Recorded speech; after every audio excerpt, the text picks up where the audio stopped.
All right, gentlemen, we're about to work out the question that was sent to you, question number 3. And the first thing that we need to do is to determine whether or not this is reflecting direct variation or inverse variation.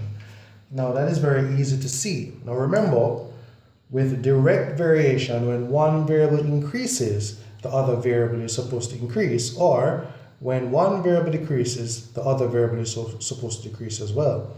In inverse variation, when one variable increases, the other decreases, or when one variable decreases, the other increases. So just by looking at these two pieces of information here, you can clearly see that when x is 5, y is 4, and when the value of x is 11, y is 8.8. So by focusing on these two, I can see that when the x variable increases, the y variable also increases. So this is a clear evidence of direct variation.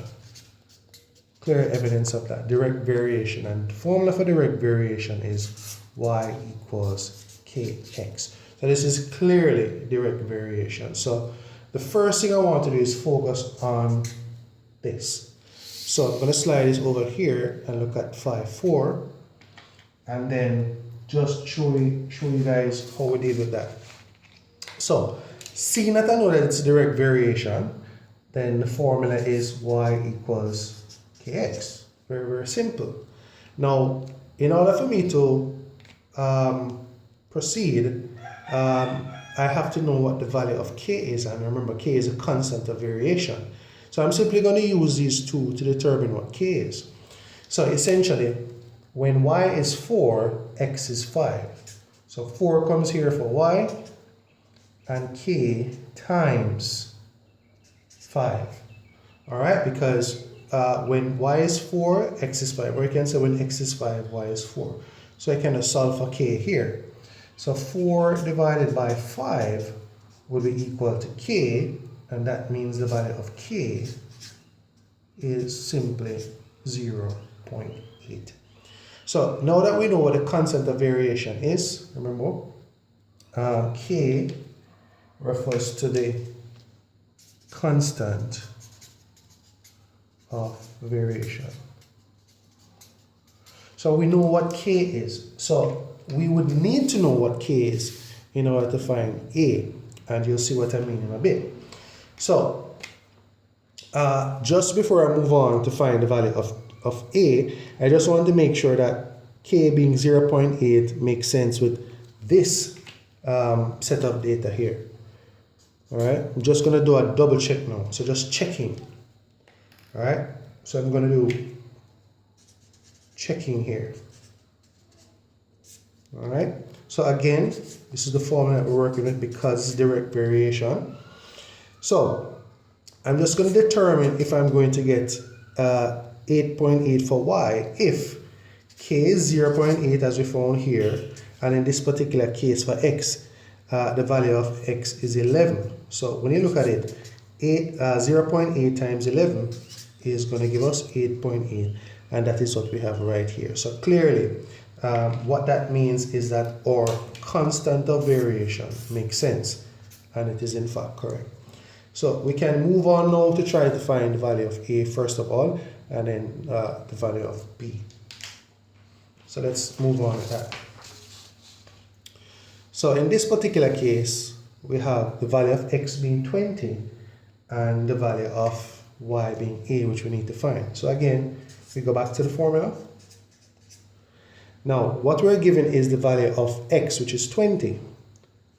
And we already know what the constant of variation is, that is 0.8, and the value of x is 20. So 0.8 times 20, and what that would give us is 16, right? And what that means is that the value of y is 16. So a would be equal to 16 here. So I found the value of a. All right. Now the last part of the question asks us to find the value of b. So again, we're going to go back to the formula, y equals kx. Now in this particular case, they're giving us the value for y, which is 80. So 80 comes here. We know what the constant of variation is, 0.8, and in this particular case they're asking us to find x, which is the value for x here, or we can simply put b right there. So to make b the subject, we're dividing 80 by 0.8 to determine the value of b, and 80 divided by 0.8 is simply 100. So the value of b in this particular case is 100. So what this really means is that when we're given data, right, we have to really determine whether it is direct variation or inverse variation. This one is very, very simple because you can clearly see that when x increases, the value of y also increases, and that must be direct variation, and that is where the formula applies. Remember, by the way, it doesn't have to be y here and x here.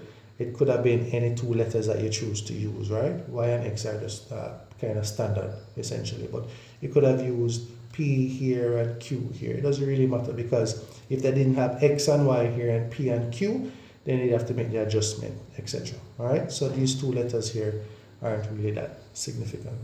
All right, so you have to determine first of all whether it's direct variation or inverse variation, and then what is critical is you finding k, which is the constant of variation, before you proceed to find values for y and values for x. So I hope you guys found this video insightful, and I'll see you guys on the next video.